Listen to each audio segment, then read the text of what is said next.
So now those are going to be the objects we're going to run into, and there's going to be, as geometric objects, we're going to run into them. But then there are other things that we're going to associate with them, which is where the physics is going to come from. So given one of these geometric objects, we're also going to talk about a certain differential form that's tied to them. Okay? That's sort of locked to them, that's tied to them. And those are the ideas that we need to get comfortable and happy with. Okay? So how to think about polytopes, how to think about these canonical forms. And so that's what we're going to do in this lecture. Okay? So in this lecture, I'm going to tell you how to think about polytopes, these corresponding canonical forms. And even though we can really strictly, for the absolute minimal purpose of these lectures, I could, in principle, get away with not telling you how to think about all of this stuff projectively in the language of projective geometry. It is so much more convenient to have this language at your disposal. And it's such a good thing for your lives, period, that I'm going to spend some time telling you how to think about all this thing in the language of projective geometry. Okay, so that's the purpose of this lecture, is sort of tools for thinking about polytopes, canonical forms, and kind of projective geometry 101. Okay? After we have these tools at our disposal, we'll go back to the question. We have our kinematic variables for that phi cube theory, just these stupid xij's, and we're going to go back to xij space. Welcome. And ask some interesting questions in that space and discover where these polytopes and these amplitudes come from. All right. But let me actually sort of jump in the middle a little bit, just as motivation for the kind of thing that we're interested in. We're interested in a notion of positive geometry. And in fact, polytopes are going to be the only notion of positive geometry we're going to talk about in these lectures. Part of the reason for the fancy name is that they actually generalize beyond polytopes. So when we talk about, not for the phi cube theory, but when we talk about n equals 4 super-Yang-Mills, or gluons in general, then we need to have some Grassmannian generalizations of these polytopes. So these are sort of somewhat fancier things. And these notions of positive geometry extend. So I could, just for the purpose of these lectures, say the word polytopes, but I'm going to emphasize what the more general aspects are.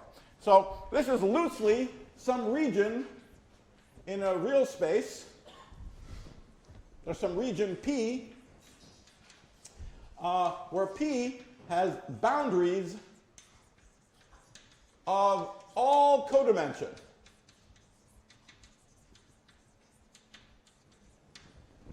So in this case, it's a polygon. When I say it has boundaries of all codimension, it's a two-dimensional geometry. It's a real space, right? It's a two-dimensional geometry.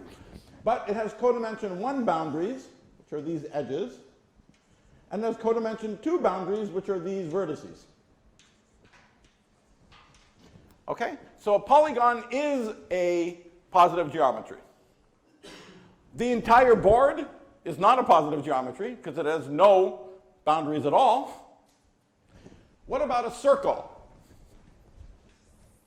A circle is also not a positive geometry, okay, because it has codimension 1 boundaries, just the perimeter, but no points, no vertices. Okay?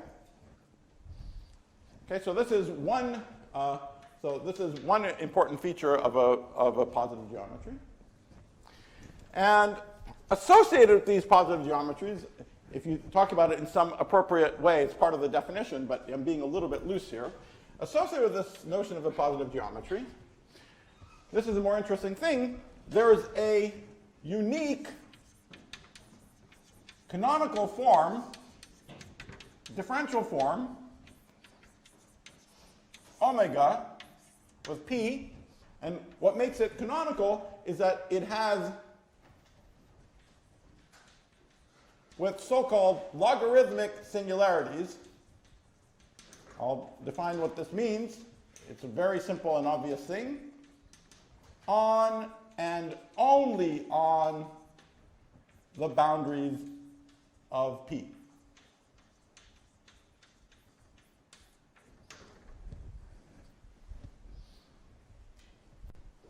Okay, so So before defining any of these things in more detail, let me give the first simplest example, and then we'll see what this notion means.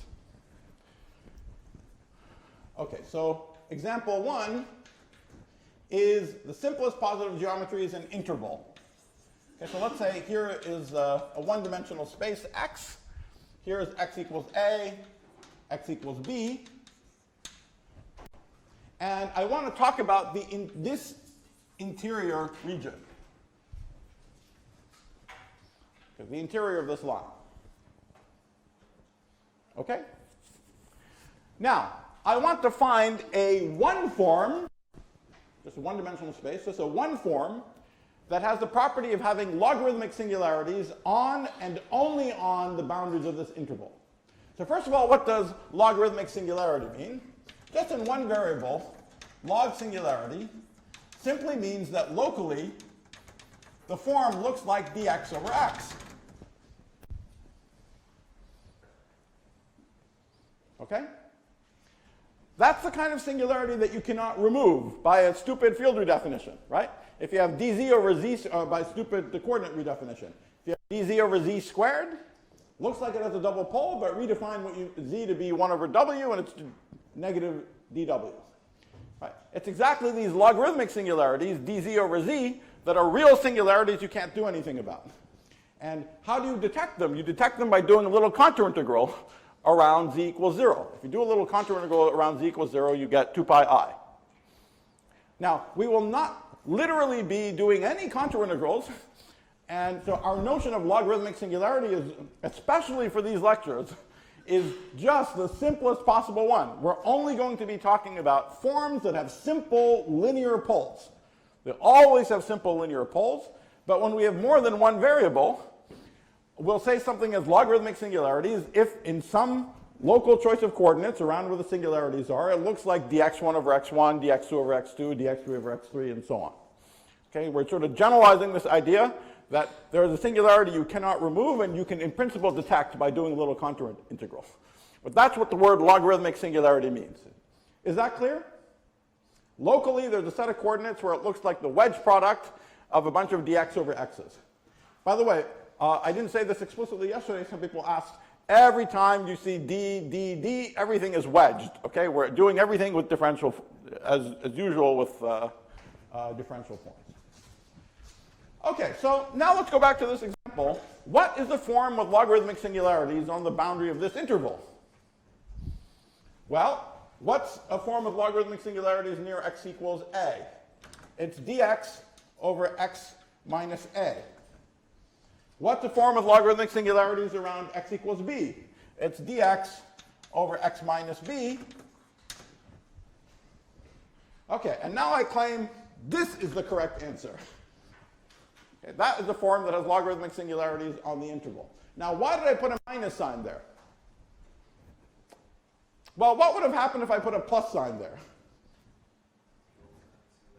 Exactly. If we put a plus sign there, I would have a form which does indeed have a logarithmic singularity around x equals a. It has a logarithmic singularity around x equals b, but it would also have a logarithmic singularity around x equals infinity. So already in this simple example, we see that what we want is a form that has singularities on and only on the boundaries of the space. Okay? And furthermore, so once I do that, it's forced to have a minus sign. And now there's an overall constant in front of the whole thing, but I'm going to demand just conventionally that the residue is 1. Okay, if I demand that the residue is 1, then what I just multiplied is by 1. Right? Of course, I could multiply it by anything I like.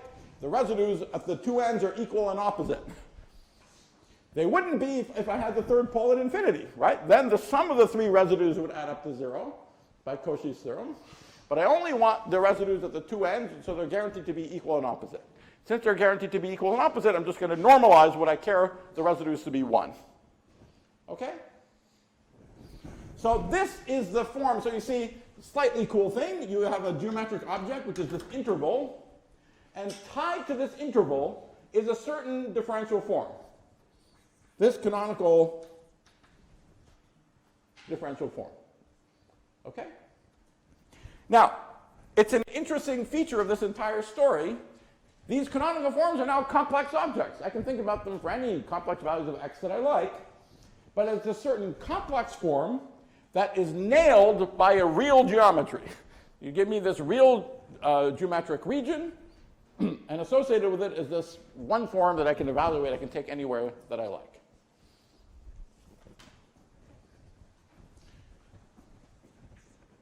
All right, let's keep going and do the next example. Let's say I have a triangle.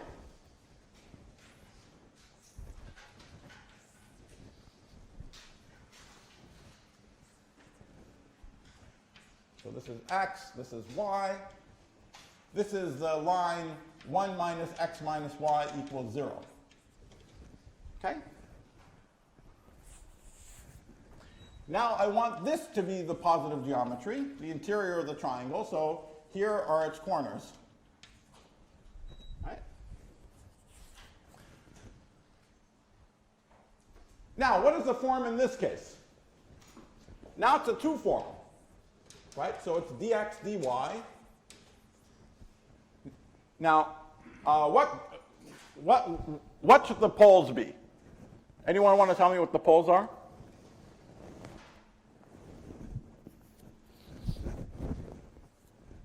It should have singularities on all the boundaries of the space.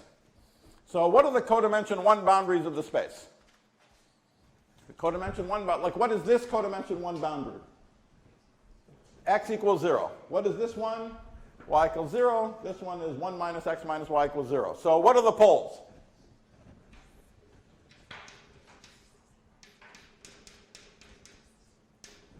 Okay? But we're not quite done. We're not quite done. Oh, let me go back to this example. We can just keep, I just want to trivially write it out. So this is dx, 1 over x minus a. This is equal to dx over x minus a, x minus b, b minus a.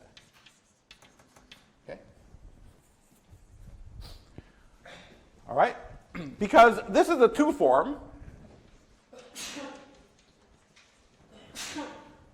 it's supposed to have logarithmic singularities on all the boundaries of the triangle. We've just ensured that it has logarithmic singularities on the codimension 1 faces, but we have to keep going to see that it has logarithmic singularities on all the faces. Now, what does that mean? That means that when I take a codimension 1 face, I'm going to take the residue of this form on that face, on that edge.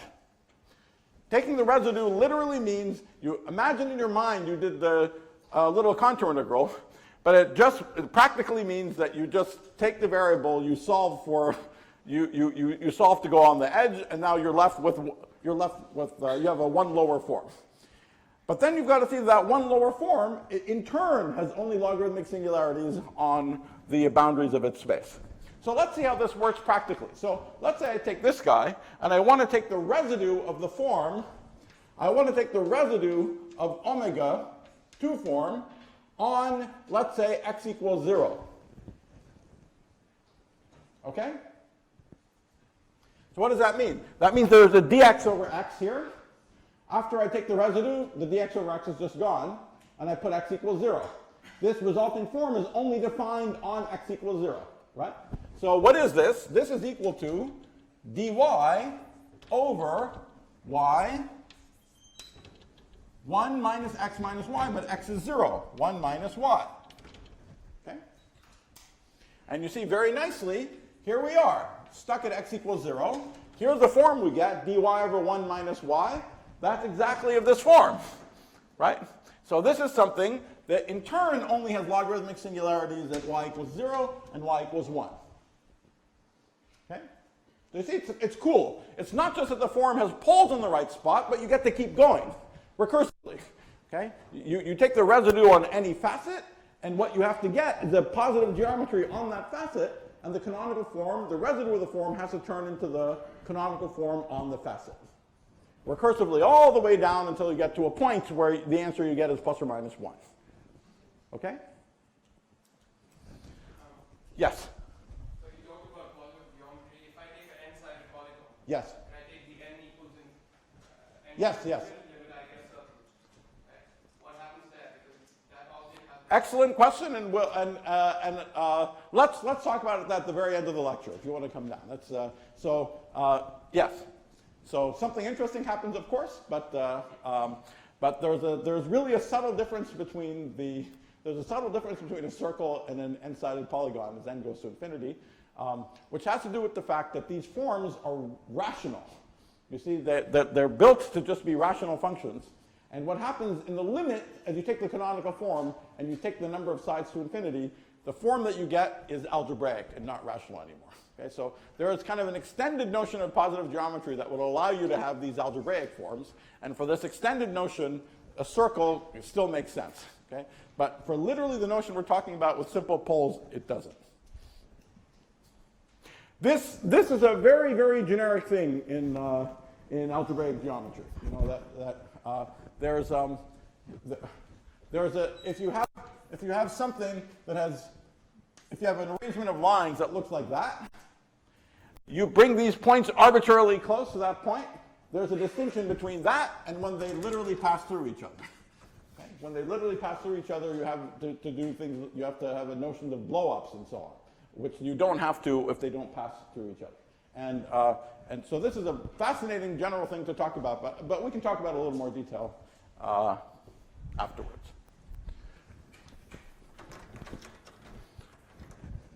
Okay, so clearly the same thing would happen as I take the residue of omega as y equals 0 is just dx over x1 minus x. And what if I take the residue when 1 equals x plus y? Then what would happen? Well, it's exactly the same thing, right? For example, I could solve for x equals 1 minus y. And if I do that, I get rid of this pole. I'm left with dy over y, but x is 1 minus y, so it's the same thing. It's dy over 1 minus y, which localized on this line, again, has singularities only on these boundaries. Okay? Good. So this is our second canonical form, and obviously this generalizes for any simplex, right? For any simplex, and for a tetrahedron, any number of dimensions, you just have d, the d log, the d of all the variables divided by all the poles. Okay, let's do our next example.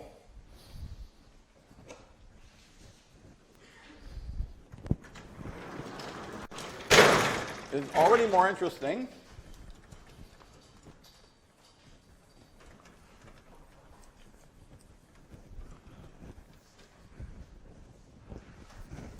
Is a square.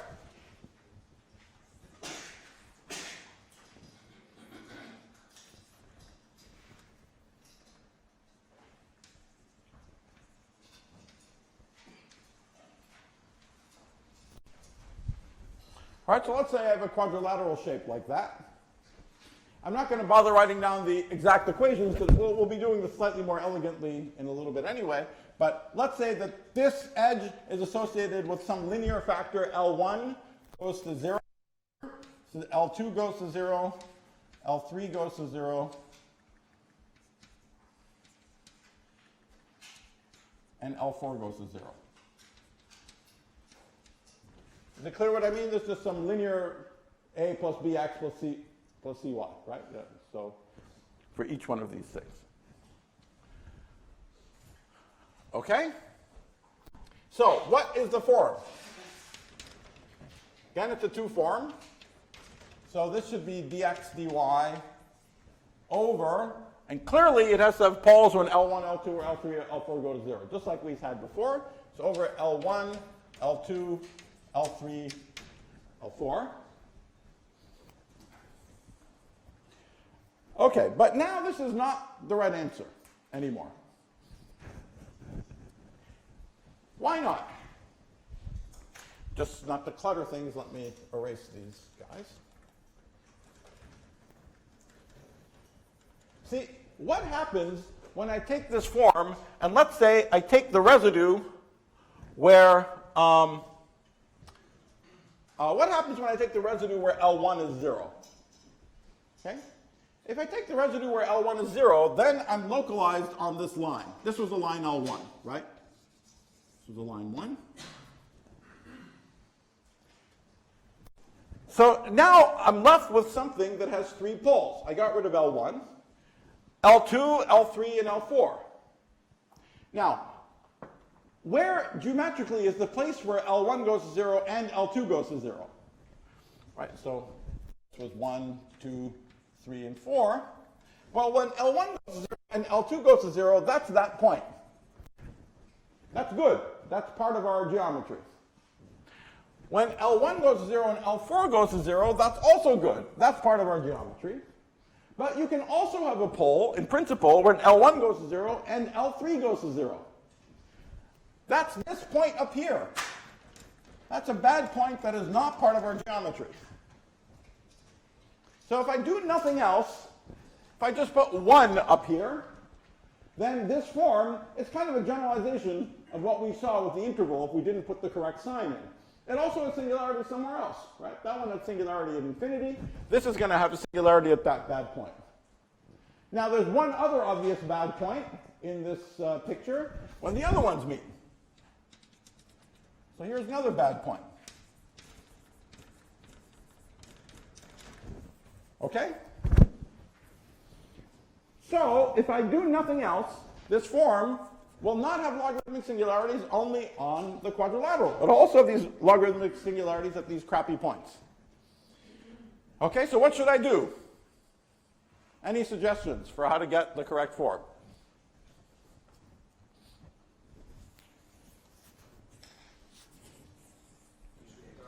Huh? Well, what does subtracting them means? I have this form. I need to put some numerator here. Okay? And the numerator has a job to do. The numerator should vanish at this point, and it should also vanish at that point. So in fact, the numerator is nothing other than the linear function, which is a 0 on the straight line that joins those 2 points to each other. Okay? So you see, this is already more interesting. You give me this geometry, and now there's a more interesting form associated with it, right? The requirement that it has singularities on and only on the boundaries of the geometry now force you to put this more interesting numerator. Let's say we do, in a moment when we do things projectively, we'll be able to guess these answers. Part of the point of the projective thinking is so that you can do geometry in your sleep. But let's say we do the next most complicated case, which is the pentagon. Part of the fun in this subject is that when you're working on a plane, you freak out the people sitting next to you because they think you're a Satanist. Okay? You draw these pentagons all day long. Okay? So let's say here's your pentagon. Hail Satan. Okay? So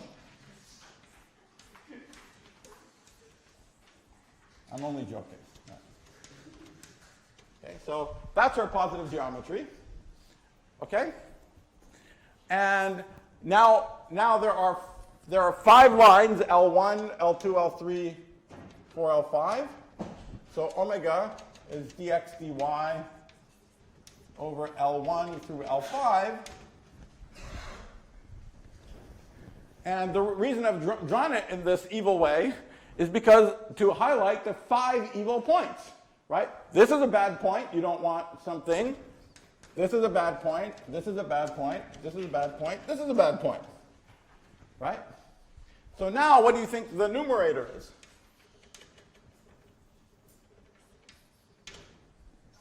Well, there's a unique conic that passes through any 5 points. So in fact, there's a quadratic circle, or more generally a conic, that passes through those 5 points. And it's uniquely determined by giving those 5 points. Okay? So you give me those 5 points, and now there's a cool quadratic thing that sits upstairs that you have to put in order to ensure that you kill all the bad singularities. And then it has logarithmic singularities on and only on the boundaries of the pentagon. Okay, so this is supposed to show you that even for something as totally stupid and simple seeming as polygons, the notion of a canonical form is kind of a rich thing, right? You give me a geometric shape, and now there's a relatively fancy and interesting and rich form that has the property of having logarithmic singularities on and only on the boundaries of the space. We are going to talk at some length about different ways of thinking about this canonical form. In general, we can't do this super direct thing. Here, I basically took the definition of a canonical form and I applied it. The definition is it should have logarithmic singularities on and only on the boundaries of the space. And more concretely, it has codimension 1 singularities, and when you take the residues on codimension 1, the resulting form should be the canonical form of the polytope on that facet. And you just keep on going recursively. Okay? So here we just had 2 steps, but we've essentially directly applied the definition. In general, it's not going to be so easy to directly apply the definition, and we have to find other techniques of getting the answer. But I'm going to defer doing that until we learn to think about these things in a projective language. Okay? Any questions about this so far? Yes. So if you have a function of maybe higher degree, like in the 2 points here, you try to just take a quadratic or a higher order function. Yes. So does it screw up things at infinity? Why should we do that? Sorry, say again? So you're using some linear function to remove those 2 Yes. points, right? But what if I use some higher? It will be some squiggly line that also passes this. Oh, excellent. Yeah. Good. Yes. Yeah. So why are those not okay? Yeah, those would also put singularities at the infinity. Okay, so here I in fact just wrote down these answers because it's so easy and natural to do. But we're going to do it again in a moment, where you'll see when we think about it projectively, it'll become more obvious. There's nothing else we can do. Guy is asking, why couldn't I have put some other curve here that also passes through these points? But if it's a quadratic or higher curve, it would also give me singularities at the infinity, which I don't want. Okay, so we'll see that more explicitly now when we think about it more projectively. You put a quadratic conic here, right? Yes. You could also put a pentagon connect those 5 points. No. I need to have some function here that has zeros there. Okay. So you mean that you wanted to write the product of all these lines? Yeah. If you write the product of these lines, it has the same issue of my answer to Guy. It screws up things at infinity. And we're going to see all of that when we talk about things projectively. That's part of the point of talking about things projectively. Okay? I'm just sort of telling you what the answers end up being in these cases, just so you see that it's non-trivial that you have something with logarithmic singularities only on the boundaries of the space. Okay. All right, so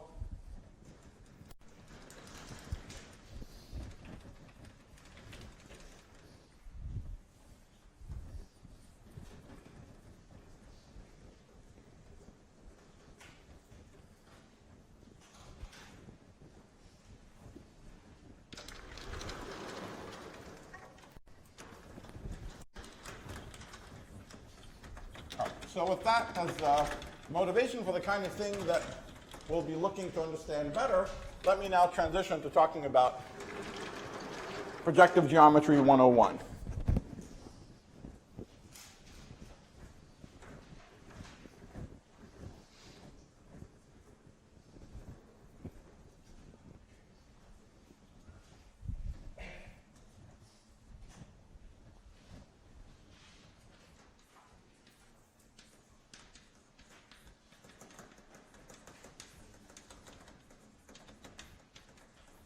And as I said, I'll leave you with a few exercises and things like this to do, but this is really all the projective geometry that you're going to need if you want to think about this subject. Okay, so it's extremely simple. In principle, we all know what projective space is. If you're European, you know, from grade 6 or whatever. Okay, but if you're American, maybe in graduate school. But there's a distinction between, in principle, knowing what it is and playing with it, being comfortable with it. So that's what we're going to do in the rest of this lecture, is just get you to play with it and become comfortable with it. Because in this subject, you sort of have to live in projective space and think in projective space. The really good news is it makes life so much simpler in the rest of your life for many things. If nothing else, by the end of this lecture, I hope you'll never do linear algebra the same way ever again. Okay, so it's just, life is so much simpler when you think in this way. Okay, so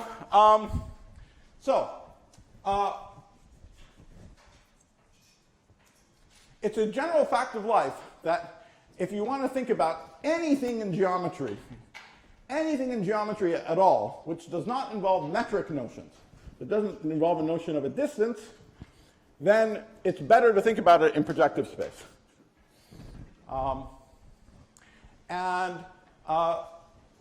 We'll come back and do it a little more systematically in a second, but projective geometry artists really, and some mathematicians really started thinking about in the 1500s, artists as they were trying to learn how to draw in perspective,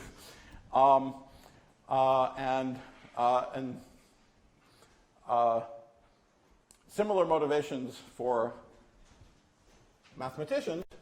But one of the early motivations is that projective geometry is also your sort of naive experience of the world. Okay? So what you actually see. So when you're a child and you sit on railroad tracks, well, maybe you're a child, you shouldn't sit on railroad tracks. It's not very safe and good. But anyway, when you do, okay, you're a very unloved child sitting on the railroad tracks. You see the railroad tracks, and off they go, and they appear to meet at the horizon. That's what you think. They say, oh, good, these railroad tracks meet. And your cruel, unloving parents say, no, they're at a fixed distance apart from each other, and it's just a kind of illusion. It looks like in your mind they're like meeting as you go to infinity. You're like, okay, so that metric notion comes into your head, and then you get stuck as this Euclidean idiot for the rest of your life, okay? Thinking not what your eyes see. Your eyes see these lines meet at the horizon, right? So in fact, what your eyes see is the projective experience of the world, okay? And so this was the original motivation, is that there are all these statements in geometry which you would like to be true, but which are always stupid exceptions with parallel lines, right? So for instance, you say that any two lines meet, except if the lines are parallel, okay? So you want to say any universal statement in geometry, you think it might begin with something as simple as any two lines meet, but no, it's, except if they're parallel, okay? And we can actually, one way of motivating projective space, there are millions of them, but one way, maybe to a sort of high energy physics audience, is if you think in the plane, what are the set of transformations that map straight lines into straight lines? Okay, that's a very simple question. What are the set of transformations that map straight lines into straight lines? Well, what are the obvious ones that map straight lines into straight lines? Linear transformations, 2x2 linear transformations, map straight lines into straight lines, and translations, map straight lines into straight lines. So there's SL2 linear transformations. With determinant 1, it doesn't matter. The overall scaling, it doesn't matter. And translations. So SL2 cross T2, two-dimensional translations, map straight lines into straight lines. But they are not the most general transformations that map straight lines into straight lines. The larger transformation that maps straight lines into straight lines is actually the action of SL3. Okay? And I'll show you what that SL3 is in a moment. But there's actually an SL3 transformation that maps straight lines into straight lines. However, it has the property that it doesn't map parallel lines into parallel lines. It maps parallel lines into non-parallel lines in general. Okay, so there's a larger symmetry of lines on the plane, and that larger symmetry is not manifest when we draw these pictures. The usual Euclidean or better affine pictures like this. And it's really a situation that's just like grand unification, essentially identical to grand unification. There's actually a larger symmetry, which is SL3.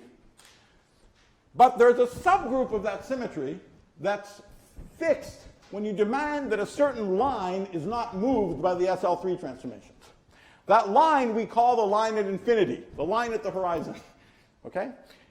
A subgroup of the SL3 transformations leaves that line at infinity fixed. It's like a Higgs. Higgs is the SL3 down to a subgroup, which turns out to exactly be SL2 cross translations. Okay? SL2 cross translations leaves the line at infinity fixed and moves everything else around, but it keeps parallel lines parallel. Okay? So it's really just like guts. You know, we have SU5 broken down to the standard model, SU3 cross SU2 cross U1. You appear to have quarks and leptons that are different. You can't rotate them into each other. But if you also move the Higgs, the SU5 around, then you can rotate quarks into leptons too. Okay? And this is the forerunner of that from the 1890s. Felix Klein had this realization that you can think about all of geometries as beginning with projective space and then Higgsing the symmetry group down to smaller and smaller ones. But that the primitive fundamental one was projective space. So that's one of many, many motivations for it. It also makes life just practically much, much easier. That's what we will be seeing. But let's now get into it. So the first example is P1, right? And this is the space. So Pn in general, Pn, let's just quickly give the definition, is the space of lines through the origin in n+1 dimensions.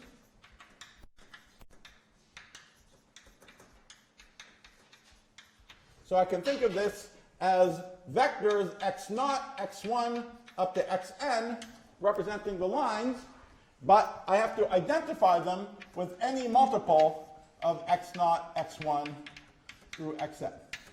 That's what says that I only care about the lines through the origin.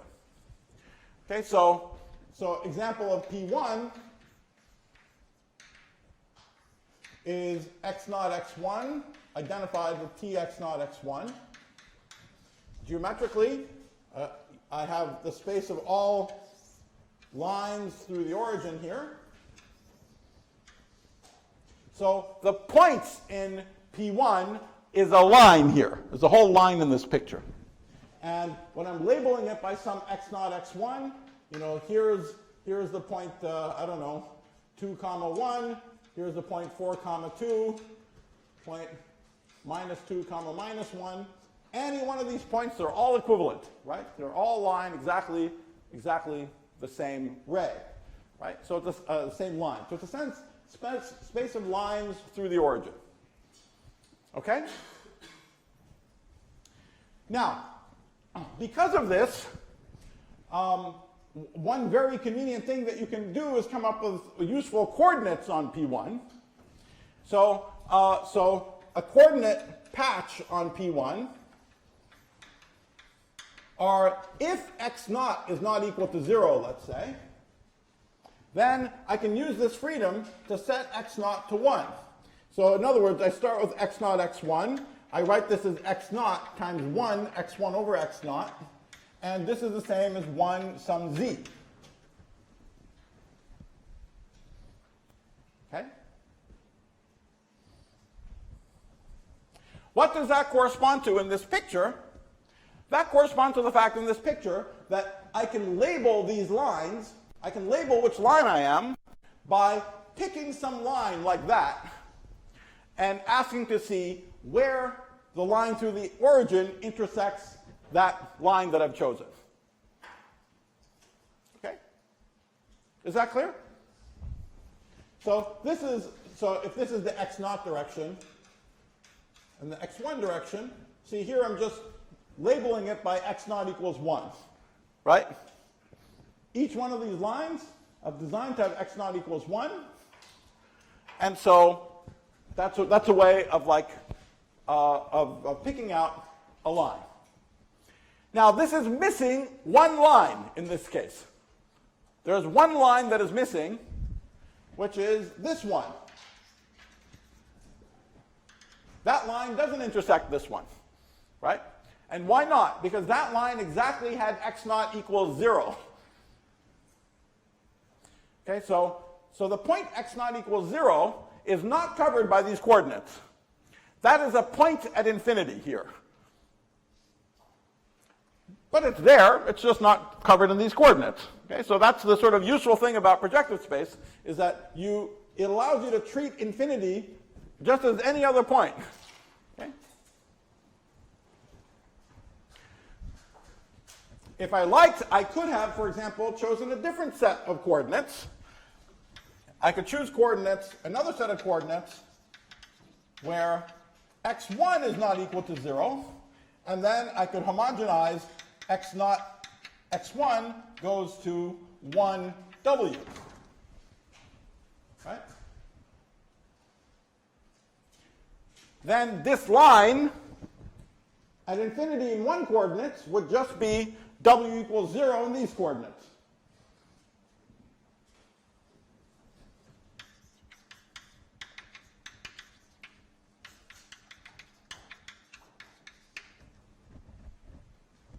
Okay?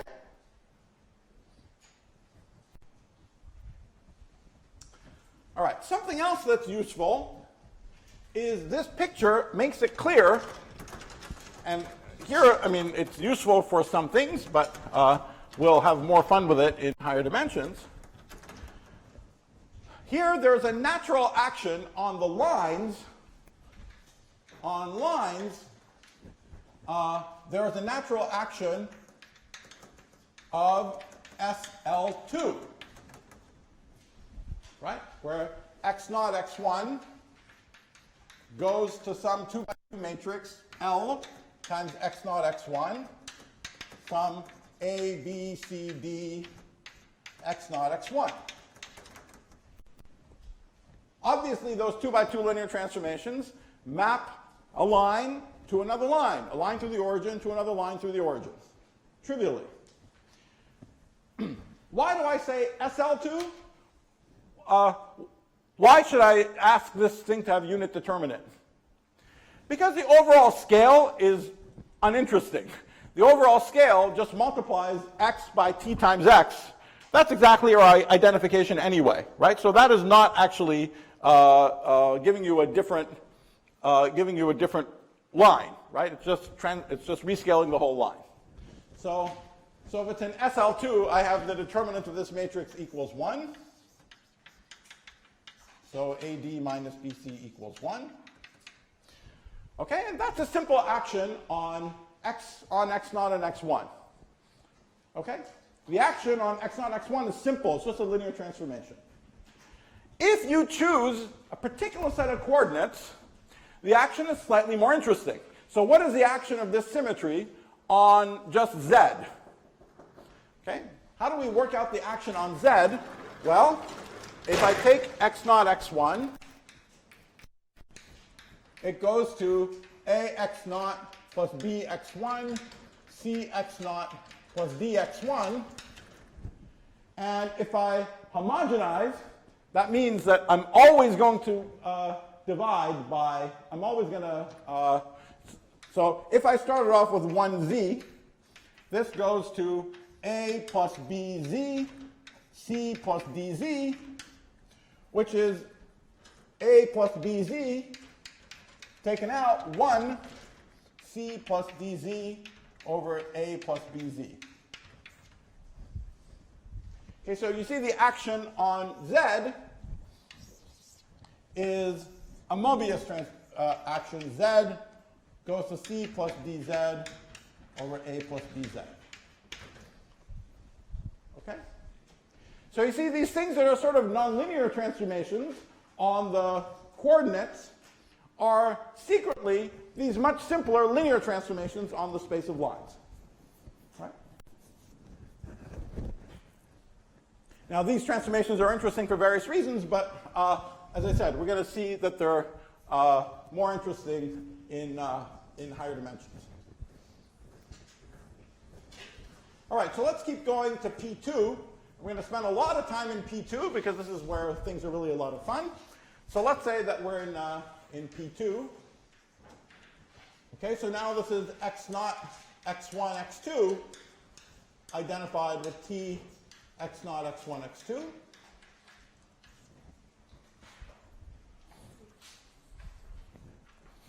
Okay? Everything else is exactly the same. Now I have the space of lines through the origin in 3 dimensions.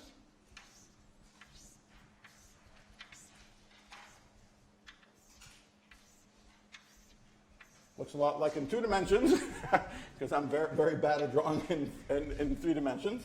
How do I make this look 3-dimensional? There. Okay? And now exactly the same. If I now, for example, intersect this with a plane, then I get just 2 dimensions worth of coordinates, right? So there's a coordinate patch where, let's say, x0 is not equal to 0. And then if I do that, x0, x1, x2 is the same as 1, I don't know, w1 and w2. Okay?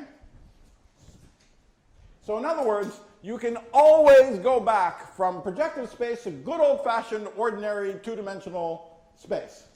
And when you visualize things in projective space, you just visualize them in the ordinary space. So if we're going to do P2, you just imagine pictures in 2 dimensions. P3, we're just going to imagine pictures of points and lines and planes in 3 dimensions. And we're going to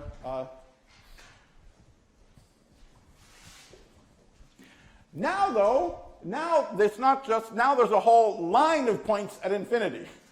Okay? There isn't just a single point at infinity, there's a whole line of points at, infinity. And again, things that are at infinity are things that look like 0, something, something, right? How do I see that there's only a line's worth of them? Because there's a 0 up here, I can now do the rescaling to set this to 1 and this to r, right? So you see that's why there's just a 1-dimensional worth of stuff left at infinity. Okay? So now let's see in this language, again, what these various,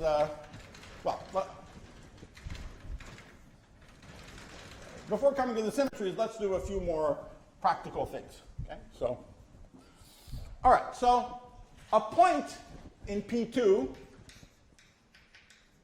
so now we're just going to play for a little while, okay? So we're just going to, so a point in P2 is going to be coordinate x, and I'll put a capital I on it. I is going to run from 1 to 3, or 0, 1, 2. Okay? So this is going to be my x0, x1, x2. And everything I do in projective space is going to be invariant under SL3 transformations, where xi goes to Lij, let me call it matrix Mij xj. Right?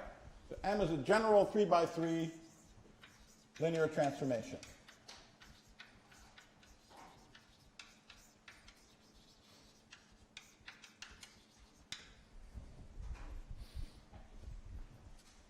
The only invariant tensor that I have in this business, there's no metric, there's no distance. The only invariant tensor I have is the epsilon symbol. And we'll talk about what this means is epsilon ijk. My symmetry is, I have these transformations that are SL3. The only invariant under SL3 is the epsilon symbol, and we'll interpret what it means in a second.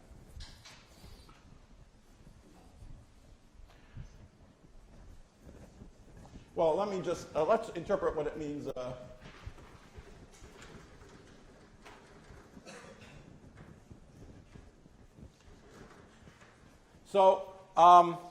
So let's say that I have a point x1, a point x2, and a point x3.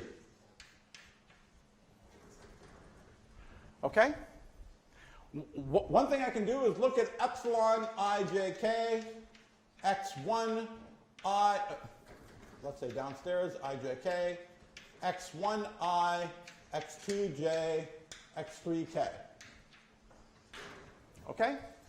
So this is an invariant under SL3 transformations. Now, the actual magnitude of this thing, is the actual magnitude of this thing meaningful or invariant? No, because x is only defined up to rescaling. Right? So anything I do with x, I also have the rescaling. For any individual x, x goes to tx. Okay? So if I send x to tx, I'll change the value of this guy. So whether it's numerical value, if its numerical value is 10 or pi, doesn't mean anything, right? Because it depends on which representative of the point on the ray you chose. The only thing that means something is if it's 0 or non-zero. Okay? Right? So what does it mean when this is 0? Any guesses? What does it mean when that's 0? Yes, it means that the 3 points are collinear.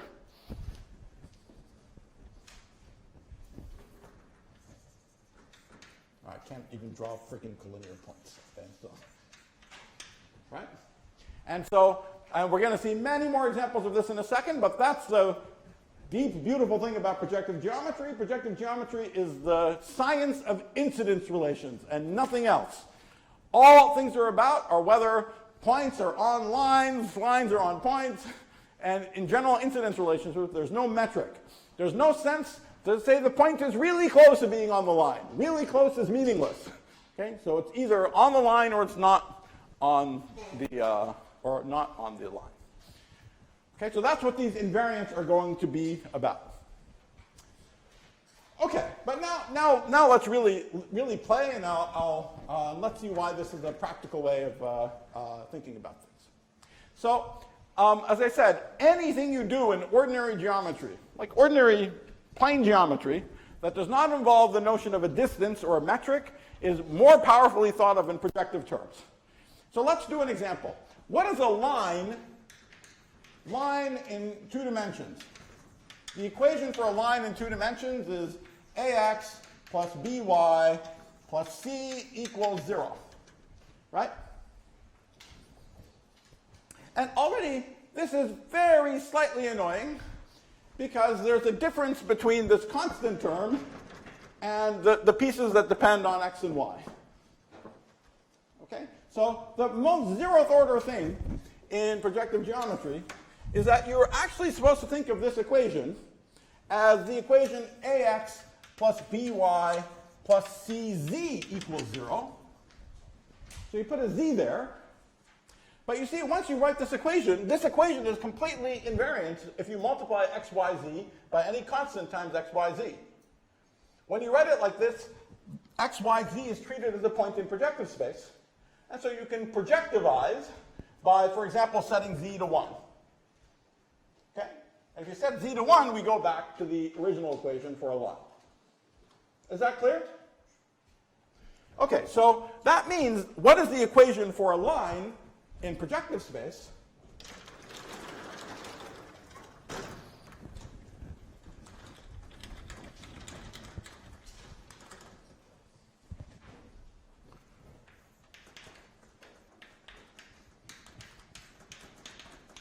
The equation is some L with a lower index I, x with an upper index I equals 0. Is that clear? So this L would be capital A, capital B, capital C. And the x would be little x, little y, z. And this makes it manifest that L has a downstairs SL3 index. Capital X has an upstairs SL3 index. Okay? So far so good? Now, so now let's do a bunch of small exercises. Let's say you're given 2 points, x1 and x2.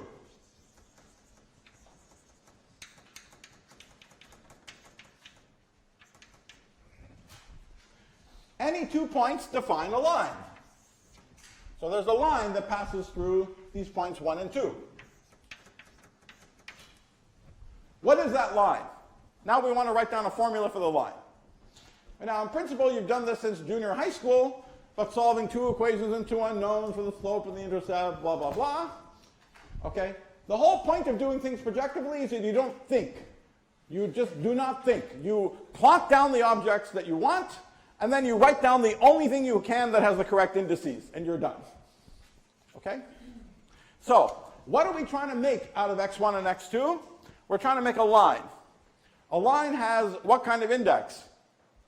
Downstairs index. These x's have two upstairs indices. So how can I take something with two upstairs index and make something with a downstairs index from it? The epsilon symbol. Right? So that's the answer. So L12 with a lower index is just epsilon ijk, x1j, x2k. And after having written it down, we can verify that the points are on the line, right? How do I verify? What does it mean that x1 is on this line? It means that L12 times x1 is 0. Is it true? Let's look at L12 I x1I. Well, that's just epsilon ijk, x1j, x2k, x1I. And it's the same x1 here, and they're antisymmetrically contracted, so that's 0 indeed. Okay? Fun, right? So you don't have to think about doing linear algebra ever again for these problems. You just plonk things down with the right indices and you're done. What about the other way? If I'm given two lines, L1 and L2, they intersect at a point. X12. And what's the formula for X12? Exactly the same, right? X12 with an upstairs I index is epsilon ijk, L1j, L2k with a downstairs index. And what happens, I mean, you literally do this practically, right? So if you're just literally given some points, 2, 7, negative 17, pi, how do you use this formalism? You just make three vectors out of them by putting a 1 in the top component. Now it's a 3 vector. Now that's it, right? You just contract with epsilon symbols, which means you take determinants and so on. Okay?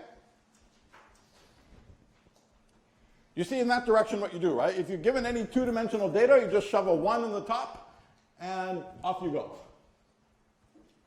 All right? Now, if you do that, you might find, for example, if you do this, you might find that the top component of the vector that you get is 0. What does that mean? That means that the lines are parallel and they intersect at infinity.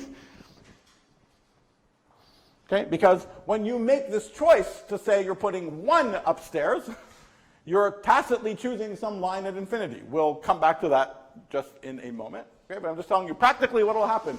That's why you never have to worry about the special case. Are they parallel? Do they intersect infinity? You just unthinkingly go and you'll always get the right answer. Okay? Okay, let's do a couple of other examples. Well, one we did already. How do we decide if 3 points? How do we decide if 3 points are on a straight line?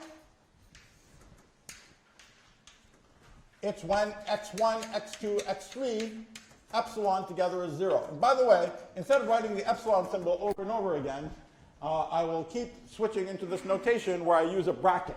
Okay, so every time anything is bracketed, it means that they're contracted with an epsilon symbol, okay, with the correct dimensionality. What's the analog of this statement for lines? How do I decide whether 3 lines are concurrent, whether they pass through the same point? Okay, it's the same thing again. It's when they're contracted with an epsilon symbol.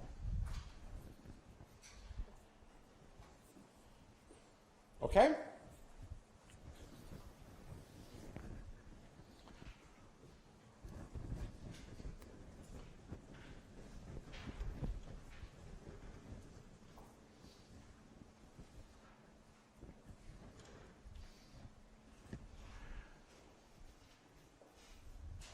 there's a little exercise that, and anyway, I mean, you can see how you can like start making, you know, just everything becomes extremely easy. Actually, let me give you the non-trivial exercise I was going to say. So this is an exercise that you can do is to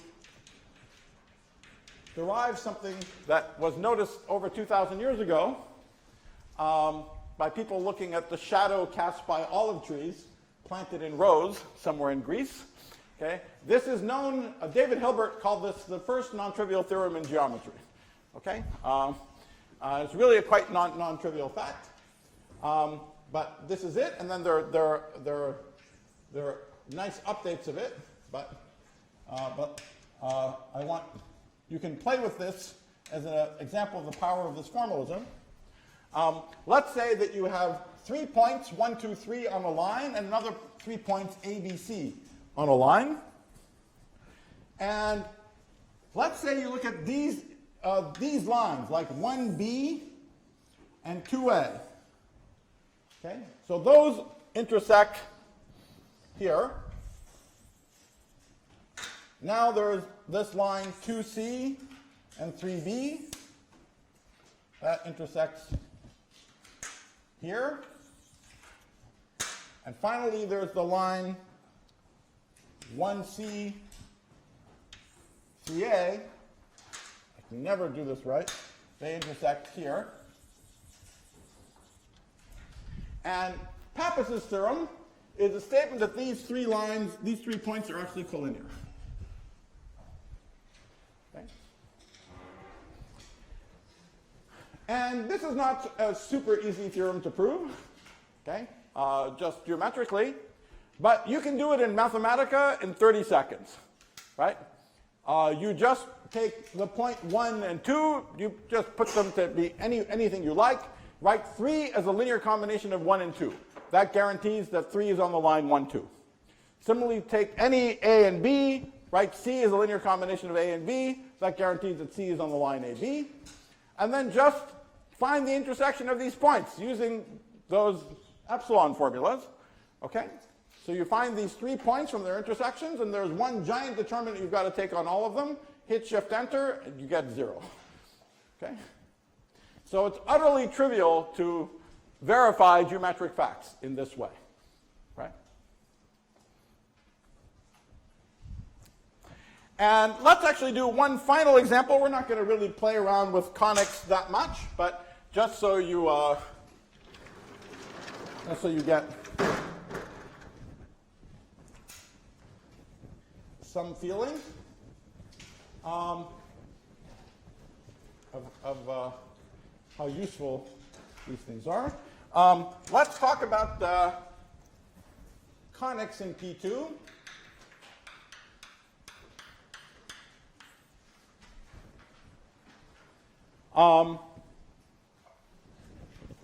So the general equation for a conic in 2 dimensions is ax squared plus bxy plus cy squared plus dx plus ey plus f equals 0. And once again, we have the same annoyance of the constant terms and the linear terms, but these are really secretly equations which have been homogenized, where I have a z there as well. Okay? If I put the z there, now everything is homogeneous, and I could then set z to 1. So what that means is that the equation for a conic, so what is a conic?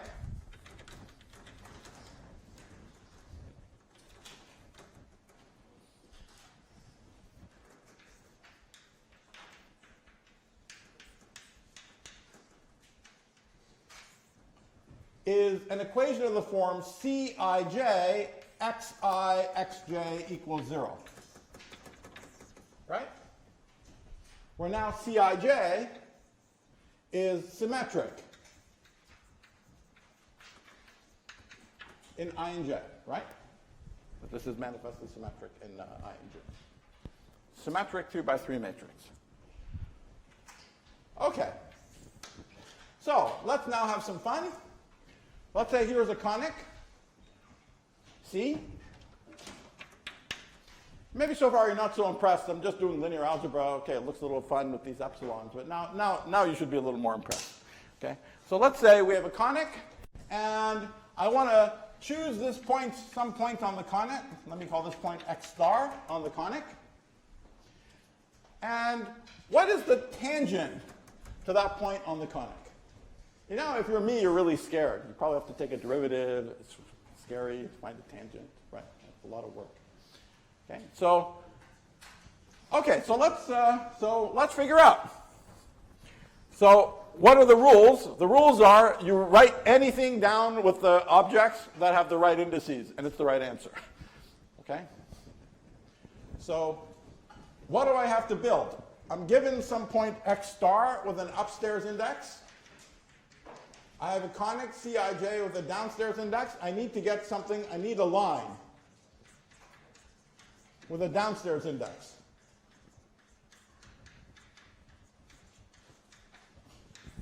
So how do I make something with a downstairs index out of the conic and x star? Just contract them. That's the right answer. That is the line which is tangent to x star at the conic. And by the way, how do I check that that's true? X star is on that line, because if I multiply by x star, I get 0, because x star is 0. Okay, fun. All right. Now, let's kind of go backwards now. Let's say you give me any old point x. Here's a conic, C. Here's any old point x. So here's some Cij. Here's xj. Well, I can always build this thing. So what is Cij? What is Cij xj? This is the line. Now, how do I make a line out of a point and a conic? Any ideas? And the only notions, there's no distance, nothing, right? So how would you make a line? Any proposals? Huh? Oh, so that the tangent is a good word. So what do you want me to do? Okay, good. So here's a tangent from that point. Here's another tangent from that point. And these are two lines. How do I make a line? Well, this hits that point here, this hits that point here, and there's that line. Okay? So that is this line. So if you're given a point and a conic, and for some reason you wanted to build a line that was the blah, blah tangent, that is the line. Right? Okay? Now, here's an amusing fact. Let's say you have an equation Cij xi yj equals 0. Right? So what does that tell me? That tells me that given x, this is the line, cx. That means that y is somewhere on this line.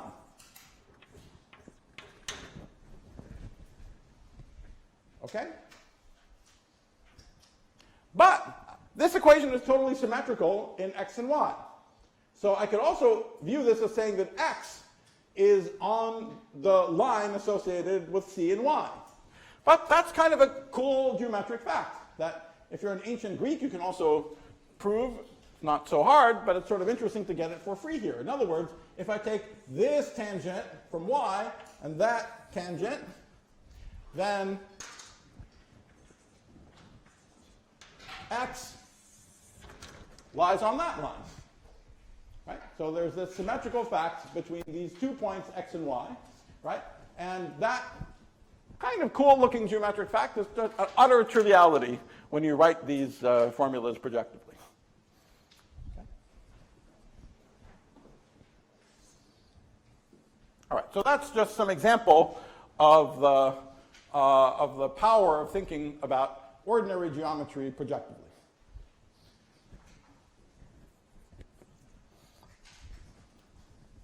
Let me make a few more comments, and then we'll transition back to thinking about forms.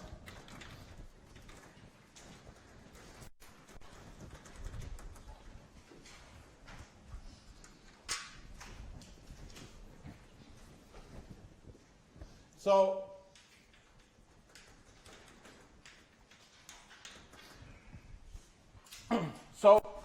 one comment is that we can choose the line at infinity. Often, there's something downstairs we can choose to be like 1, 0, 0. Okay? When we do this, and when I write x as 1, some like x vector, then I'm ensuring that x dot L infinity is not equal to 0. Right? And so that's the point. This is a line. None of these points x that I'm working with in these coordinates are on that line. Okay? Obviously, if x equals 0 anything, 0z, then x is on that line. Okay, then x dot L infinity is equal to 0. So, if you want to sort of think projectively, you can even, but if for some reason you have a line at infinity that you care about, you can either choose coordinates or you put it at infinity, of course, like we just did. It's often also just convenient to imagine that it's sitting around. So here's a line at infinity. Okay, it's just some other line. So in this language, what does it mean? So here's two lines, L1 and L2. Here are two generic lines. So two generic lines meet somewhere. What are parallel lines? Parallel lines are just lines where the intersection point happens to be lie at infinity. Okay? That's just some special line. Of all the lines, there's some special line. You're calling the line at infinity. And then sometimes you can have points that lie on that line, and those are the points at infinity, points on the horizon. Right? Sometimes you can have lines that intersect, where the intersection point happens to lie at infinity. Then those lines you call parallel lines. And now we can see the sort of the really sharp sense in which choosing the line at infinity is like Higgsing. Okay? So I have x to mx. That's my general transformation. Right? So this means that x0 goes to ax0 plus b dot x. If I write x as x0 and x goes to some 2 by 2 matrix Lx plus dx0. Okay, and so the analog of the Mobius transformations, if I take 1x goes to a plus b dot x and some Lx plus d, which is the same as 1 and Lx plus d. Oh, sorry, this is a d vector over a plus b dot x. Okay, so on x, on little x, on the x vector, the SL3 transformation is this nonlinear thing, just like we saw before, right? Just like we saw in P2. There's an SL3 transformation on x, on the two-dimensional x vector, which is x goes to Lx plus d over a plus b dot x. The top part, this is just the SL2 cross the translations, right? The SL2 is the 2 by 2 matrix X, and the translation is just the D. But we have this more general nonlinear thing that I can have, right? So that's what I was telling you, that this is the most general set of transformations that remarkably include these nonlinear things, and they map straight lines to straight lines. Okay?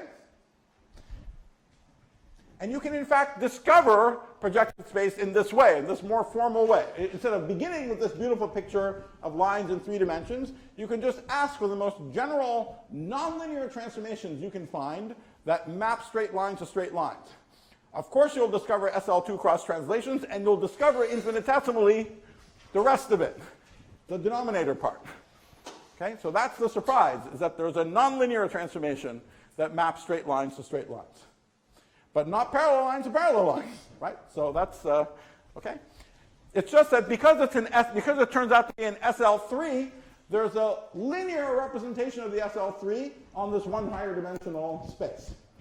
Okay, so again, that's the beauty of projective space, is that the thing which is on the actual 2-dimensional variables ultimately acted on by nonlinear transformation is linearized by just lifting to this one higher dimension.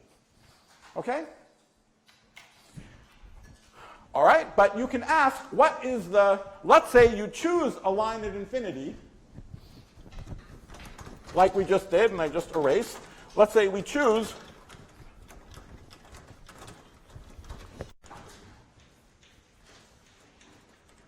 a line at infinity, then if I look at the subgroup, can't they spell sub-rough, subgroup of SL3 that keeps L infinity I fixed, what is that subgroup? That is nothing other than SL2 cross translations. Okay? So once again, it's exactly like guts. The line at infinity is like the Higgs. It's Higgsing SL3 down to SL2 cross translations.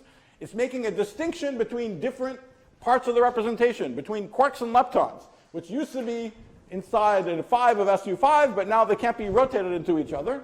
The analog are parallel lines and not parallel lines. Okay, parallel lines and not parallel lines can be rotated into each other under the SL3, and they cannot be rotated into each other under the SL2 cross translations. All right, now, can we go further? This is a side remark, just a 3-minute side remark. Right? Can we go further? So let's say I've already broken SL3 to SL2 by putting a line at infinity. Can I break it still further down? A little more. Okay? What's the sort of next thing that you can do? You've decided there's this line at infinity. What more can you do? Well, you can specify a pair of points that lie on this line at infinity. Call them I and J. Okay?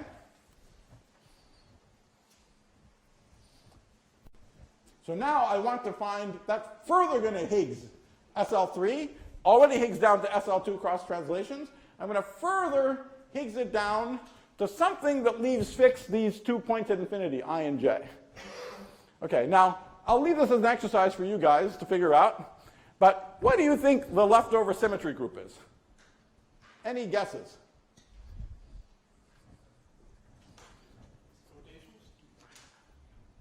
No, almost rotations.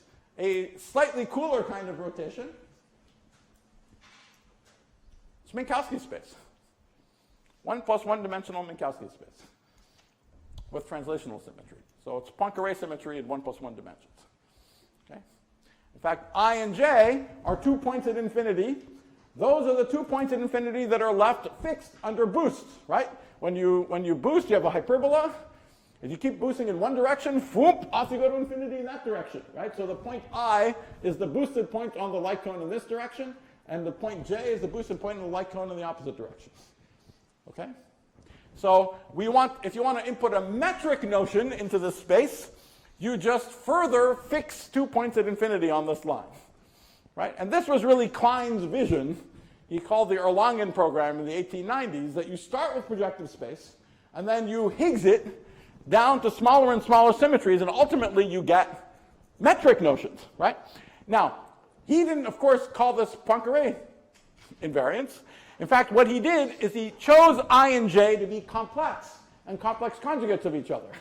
If you make I and j complex and complex conjugates of each other, then you get rotations, honest Euclidean rotations.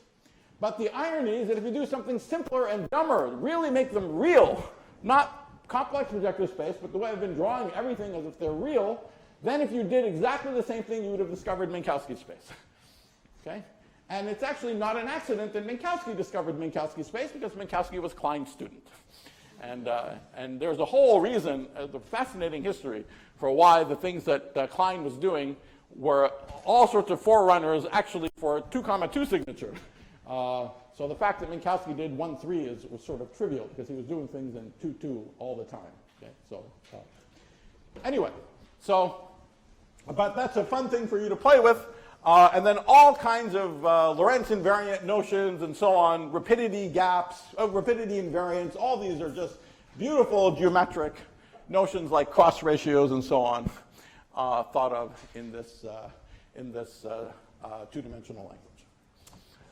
Okay, all right, so that's it for two-dimensional projective space. And we can go on like this in higher dimensions, right? So if I want to do P3, then x upstairs I would be points. What would be a line? Nima, Yes. question. Can you fix a point? That's right. If you fix a, thank you. I forgot to say that. More generally, if you fix a conic at infinity, you get anti-de Sitter space or de Sitter space. Okay, so that was exactly Klein's program. That's how Klein unified all the geometries. You know, when he did it, people were still not totally convinced that Lobachevsky made sense, hyperbolic space made sense, and so on. This picture was what convinced everyone that these were all the same thing, just with less and less symmetry. So if you fix a line at infinity, you get this affine space. You fix 2 points on the line, you get Poincare. If you fix a conic at infinity, if it's parabolic, you get anti-de Sitter space. If it's hyperbolic, you get de Sitter space, de Sitter 2 and ADS 2. Okay, so these are all just various Higgsings of the underlying SL3 symmetry of the projective space. And you should really get used to it and play with it. So there's a lot more that you could play with, but really I'm trying to encourage you to have fun messing around with these things. It's really extremely useful and fun as well. All right, let me make a few other general comments. So let's say in P3, I'd have a vector, a 4-vector now. This would be 0, 1, 2, 3.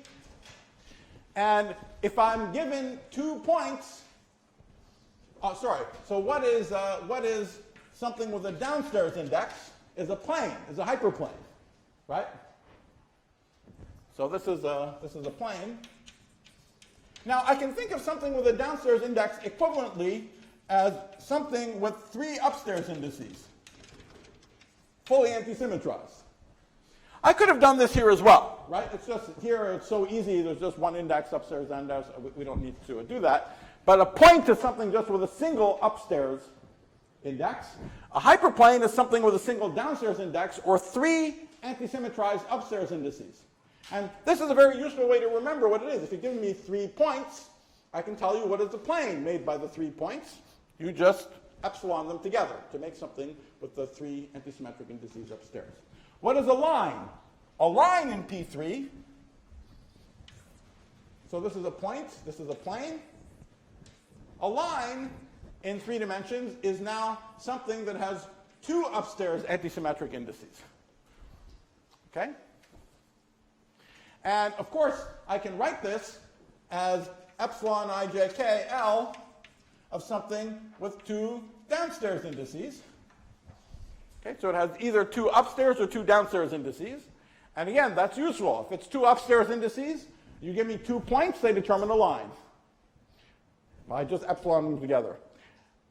how do you think about it as two downstairs indices? If you give me two planes, they intersect on a line.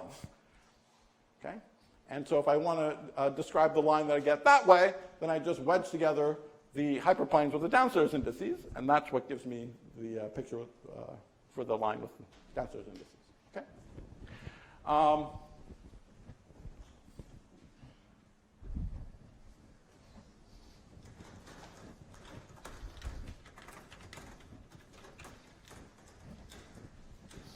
Just to give one sort of simple example, like let's say, I don't know, let's say I have a point here A, a point B, and some hyperplane H, and I want to know where does the line AB intersect the hyperplane H. Okay? There's a, okay? And so it's really exactly the same thing, right? So somehow out of A and B, I have to build the line AB. Right? So the line AB is AI BJ minus BJ AI. Right? So this is something that's antisymmetric in I and J with two upstairs indices. So that's the line AB. And where does it intersect the plane with the downstairs index to give me a point? Well, I just intersect this with HI, and I'm done. Right? That's the intersection of the line AB with the hyperplane H. Okay? The final comment I'll make, and we're going to use this, final general comment, and okay, and so off it goes like this in general. Sorry, I should just say, in general, in PN,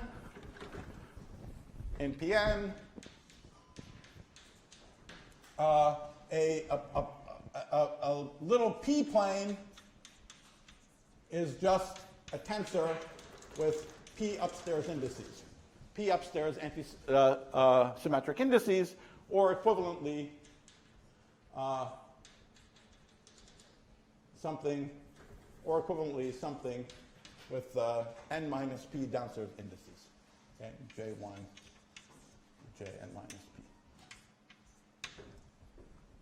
Sorry, Pn plus 1 minus p. All right, and now actually this is related to the final comment I'll make, which is projective duality. This is really, as we'll see, it's mathematically a sort of trivial statement. So let's say that I'm in P2. X's have upstairs indices, L's have downstairs indices. But that means that whether something is an upstairs or a downstairs index is completely conventional, right? So that means that any statement you make with the words points and lines, if you reverse and you call points lines and lines points, you get another true statement. So that's projective duality, is that we can interchange points and lines. Or in general, we can interchange p planes and n plus 1 minus p planes in Pn, in P2. So let's do some simple versions of this. Some simple versions are any two points intersect, any two points determine a line. Any two lines determine a point. True. Okay? Right? But much more interesting are, like, you take that Pappus theorem example and now reverse points and planes in that example. You get a completely different picture. Okay? And it's a very non-trivial fact that it's still true. I should have told you this. After you do the Pappus exercise, you can try to do the following generalization. Once you play with the conics a little bit.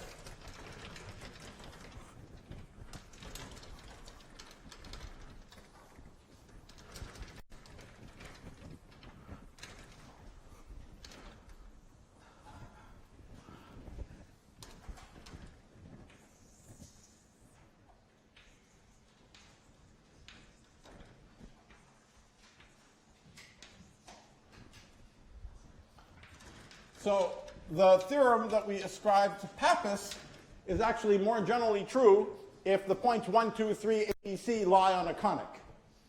Okay? The case where the two straight lines is the special case where the conic degenerates to two straight lines. And this is known as Pascal's theorem. And I encourage you to try to prove this. It's not trivial, but to try to prove it using the sort of methods that we talked about. But the theorem is just the same, that if I take these 1b, 2a, 2c, 3b, 1c, 3a, that the intersection points lie in a straight line. Okay?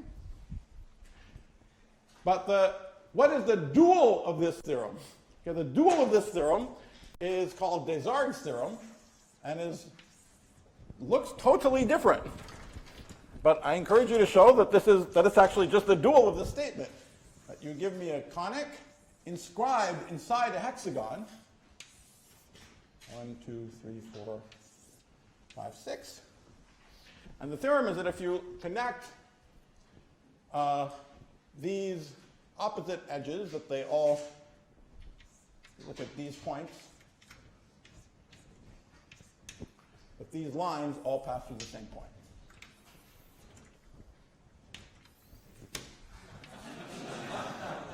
Okay? So this is called Desargues' theorem. And it's just the dual. Okay? So it's really a remarkable thing that if you take a statement, you invert points with lines, and you get another statement which is true. Okay? So we're going to be talking about polytopes and duals of polytopes a lot.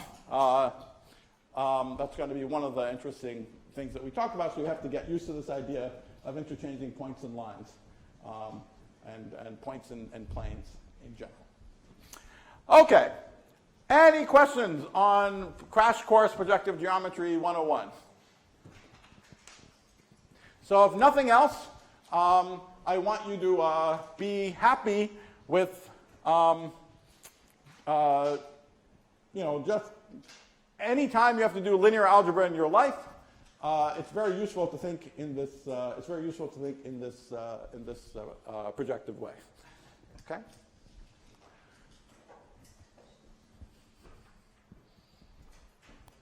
Any questions? I think we're not going to start the new topic with 5 minutes, so we'll just we'll wait to begin talking about the application to a polytopes. Actually, let me just say, I can say something in 5 minutes.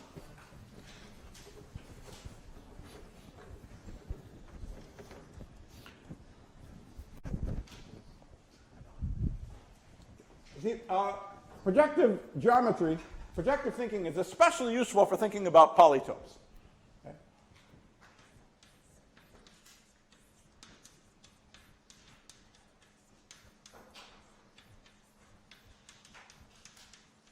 And let's actually begin by something really simple. Like, let's say I have a triangle,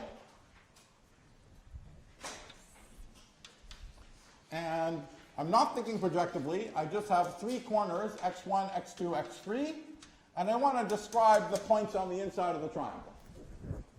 So how can I do that? Well, I can write all the points y on the inside, y. Think of it as center of mass, right? Imagine these guys had masses m1, m2, and m3. Then if you give me any positive masses, the center of mass is somewhere in the triangle.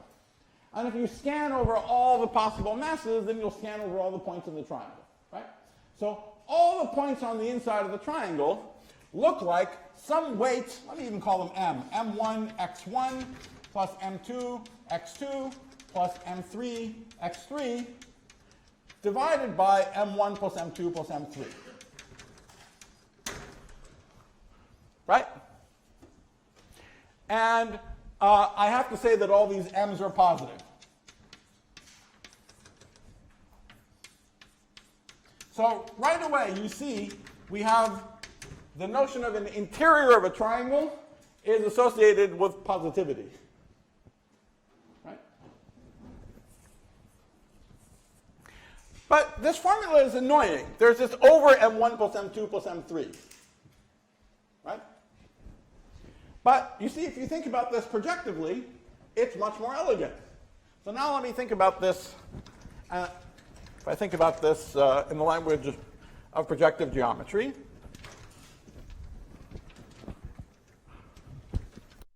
so projectively, I have some big y, which is maybe 1 little y. I have some big x's, which are 1 little x. But projectively, my formula I, these are where this index runs from 1 to 3, but projectively my formula is nothing other than yi is m1 x1 plus, let me forget this, is m1 x1 plus m2 x2 plus m3 x3. That's it. There's no divided by m1 plus m2 plus m3. Right? Because that's taken care of by the projectivization. See, if you literally do this, this would be, the right-hand side would be m1 plus m2 plus m3, m1 x1 plus m3 x3, and then it's just that this is equivalent to 1, and then m1 x1, m3 x3 over the sum.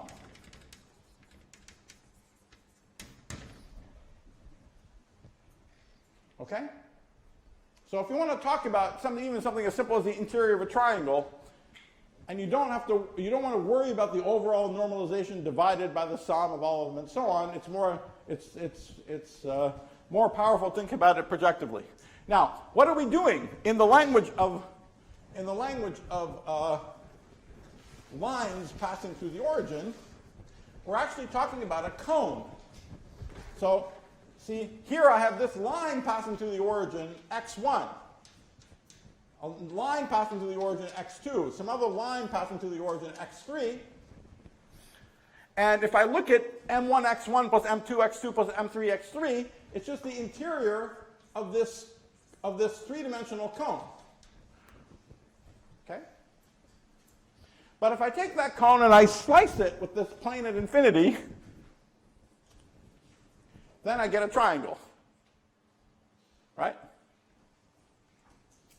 So, of course, it has exactly the same information as the two-dimensional picture does, and it has more because it allows me to see the full SL3 action on this triangle. Whereas when I draw the usual two-dimensional picture, I only see the obvious SL2 cross-translations action. Okay, so the projective way of thinking about the interior of the triangle is more powerful in every way. It's more practically powerful because we just write the simpler formula, m1 x1 plus m2 x2 plus m3 x3, and it manifests the action of the SL3 symmetry, which I know is actually there. And you can really think of it as thinking about the cone over the triangle. Really, so I really have the cone over the triangle in the one higher dimensional space, and various slicings of that cone give me the triangle that I want. And SL3 transformations just move around what I mean by the slicings of that cone. All right?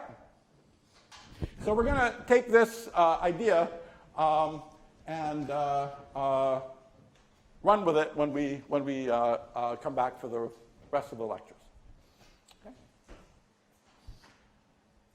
Okay, that's it. Thanks.